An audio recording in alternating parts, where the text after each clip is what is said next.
तो यहाँ पे हमें क्वेश्चन दे रखा है, हमें इसका सॉल्यूशन पूछा है, तो हम कुछ नहीं करेंगे, सिंपली स्टेप फॉलो करते जाएंगे और आंसर अपने आप आ जाएगा। पहले हमें दे रखा है कि किसी भी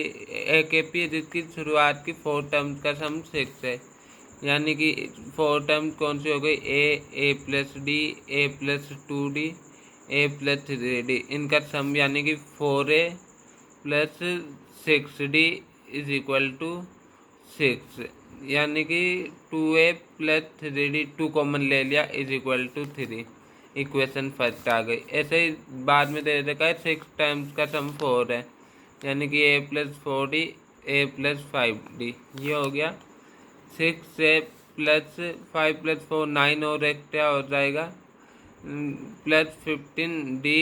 इज इक्वल टू 4, ये हमारे पास में आ गया। इसमें से हमने 3 कॉमन ले लिया, यानी कि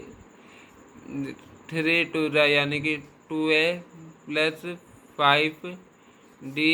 इज इक्वल टू, ये हो गया हमारे पास में 4/3।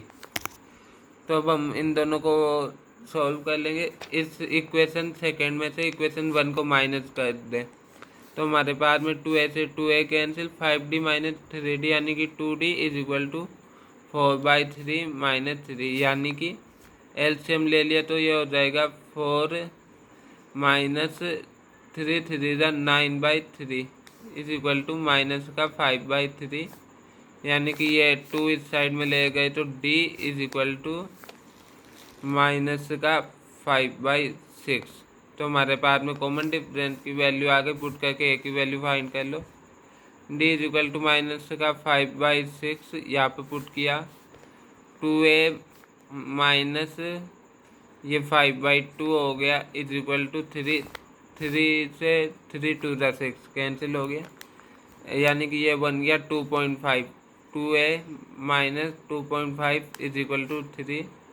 2a is equal to 3 plus 2.5 यानी कि 5.5,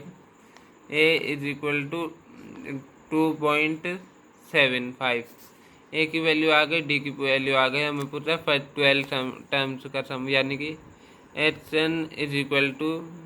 n/2 number of terms upon 2, यानी कि 12/2 6 इंटू 2a, 2a कितना हो गया, 2 2 4 2.75 इंटू 2 यानी कि 5.5 plus n minus 1 into D, यानी कि 12 माइनस 1 11 इंटू डी कितना हो गया,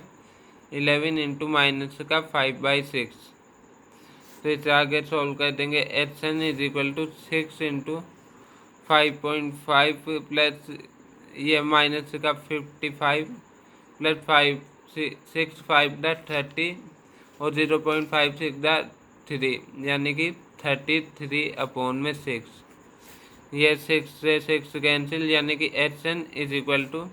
माइनस का 22। तो हमारे पास में सम ऑफ 12 टर्म्स की वैल्यू आ गई इस एपी में -22।